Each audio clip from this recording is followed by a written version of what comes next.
Reptile Museum, I guess follows this trend of apocalypse, doom stuff, only this is way, way in the future. Like, horrible stuff has happened, cataclysm has washed over the world, changed it, and we sort of like had a new rebirth, a reset. It takes place 20 generations in the future, and that sounds like an arbitrary number, but I just looked at where we are now and how this country began. It's maybe like 20 generations ago. That doesn't seem like a lot. It's a really young country. So I figured 20 generations in the future, maybe we go back to how it was before. Almost Stone Age, or like the clash of steel and stone, like Native Americans and swords and guns and all that kind of stuff. But right now, primarily, it's just steel. Think like maybe Conan, something like that. Because my theory is that if something ever really were to go down, like this total apocalyptic vision, we'd probably all run out of ammo within like the first maybe 2 or 3 years. So that's where this is. And let's begin. Reptile Museum. So here is America. It's changed. You might recognize some places that are no longer there. The coastline. As we approach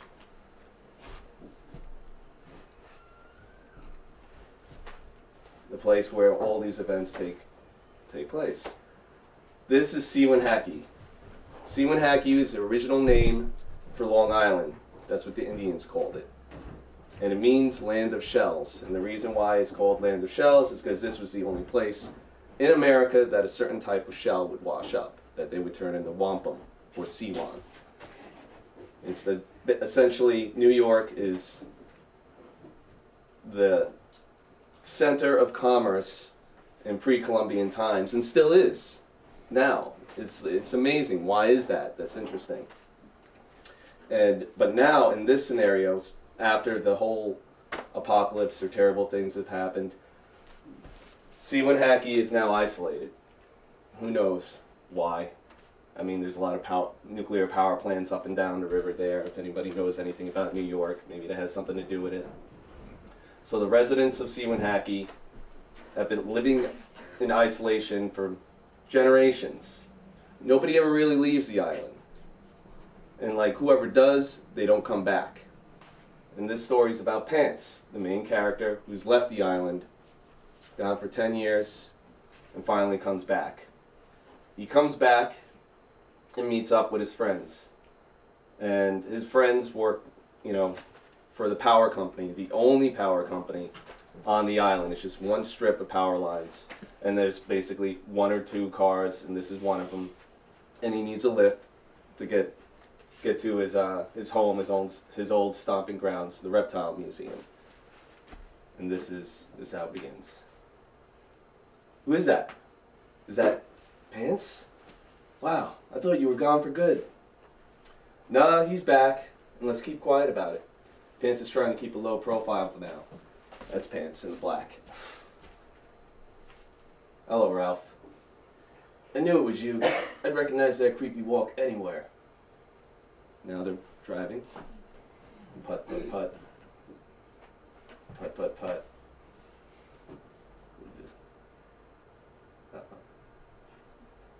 Sorry we can't take you further. It's a safety issue, Through those vines, you will find your way to the museum.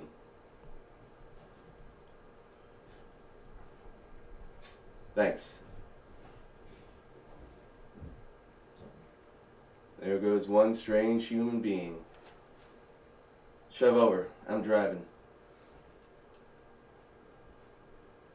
Yes, sir. Crap! Uh-oh.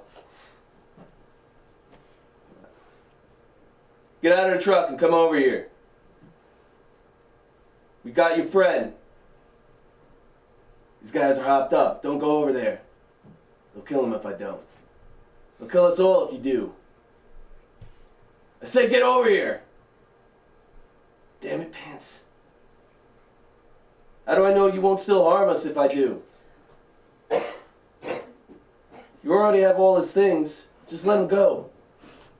Motherfucker! Are you not hearing me? Next we'll take his hands. So now, Pants, tense moment. Oh, I feel his hands on my back. Oh, there's a machete.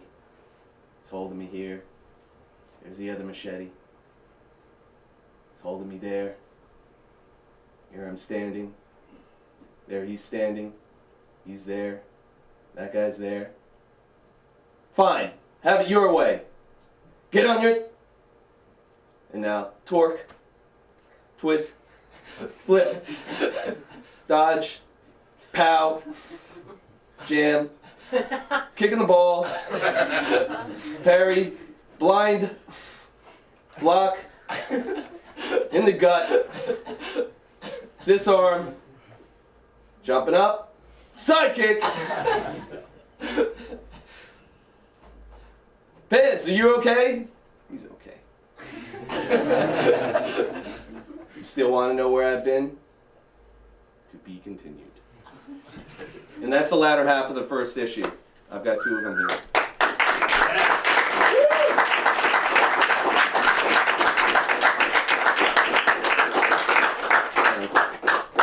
I like to draw comics with action. I feel like action speaks louder than words.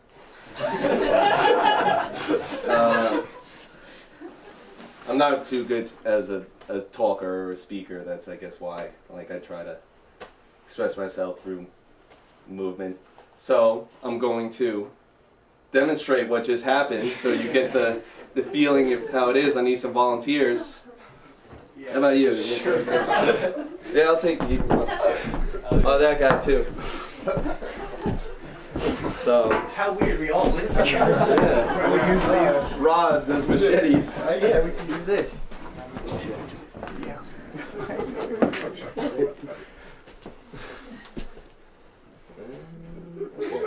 Yeah, maybe you want to sit on that bucket. Good idea. This has never been tried at this location before. Uh-oh, they got me. Oh, do that?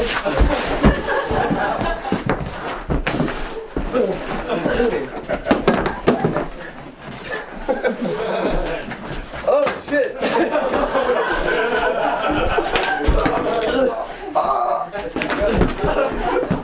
All right, they're dead. I win. Do it again.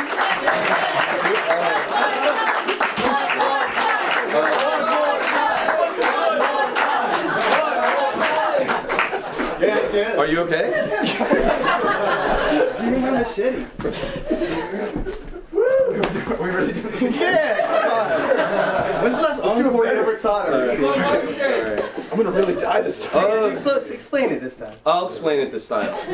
Now, like, this isn't just like, it's not baloney martial arts. This is real. And I'm going to explain to you how it works. It's like, you know, my biggest gripe in comics is guys who do action, especially fight scenes, it's baloney, you know, and they're like, they just are like, oh, he's got superpowers. That's why he could hit that guy and all this kind of crap. No, it's physics. Biometrics, how bodies work. It's easy for me to go like this because these muscles in my arm to twist are stronger than the ones that keep someone's fist straight out like that. So they're torqued and locked, and they want to try and like survive. It hurts. Then that gives me the ability to move them and manipulate them. And now if these guys were holding as tense as those guys there, they'd fly right on top of each other, just like in the comic, but they don't want to die. So they deal with that. And after I've turned around and they're down, he comes at me, it's a simple dodge. And when I come in, I palm him in the face, flat his nose. And when my hand comes down to disarm him, just as I'm jamming him, occupying his space. and just like, for good measure to make sure he's down, I kick him in the balls. And my momentum is already bringing me that way, so it's effortless. And when this guy comes, oh, I have seconds to think, so I just bring this up instinctually. You know, oh God, it's a block. And I'm already up here, it's chambered, ready to come back down. Boom.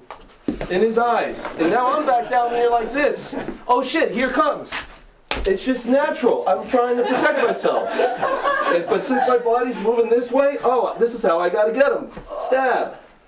And his hand's here, okay, I'll disarm him. And my body's already moving that way, the inertia's there. So just a side kick, get away. And hopefully right in the area where I stabbed them, so all these guys are down and I'm safe. So everybody now can fight against Susie machetes. One more hand. Yeah. Any questions? Any questions? Karate? About karate, martial arts? Cody actually had us all do training and say "oosh" a lot and stuff. Us. Yeah. That's the universal We got sound. a question back there. Oh, what's the question? Yeah. Are you yourself a practitioner of any martial art? Yeah, I practice Kyokushin karate, and it translates as the real ultimate karate. It's bare knuckle, full contact karate. This isn't point fighting like Karate Kid. It's Kyokushin. And the normal greeting, you know, the usual greeting when you enter the dojo or like other Kyokushin practices is us. And it's supposed to be like the original sound, the breath, exhalation. So everybody can do it. Ready? Us. Karate. Any other questions? You're all afraid now. That's okay. Yeah, he could fight his way right out of here. Thank you, Cyberpunk.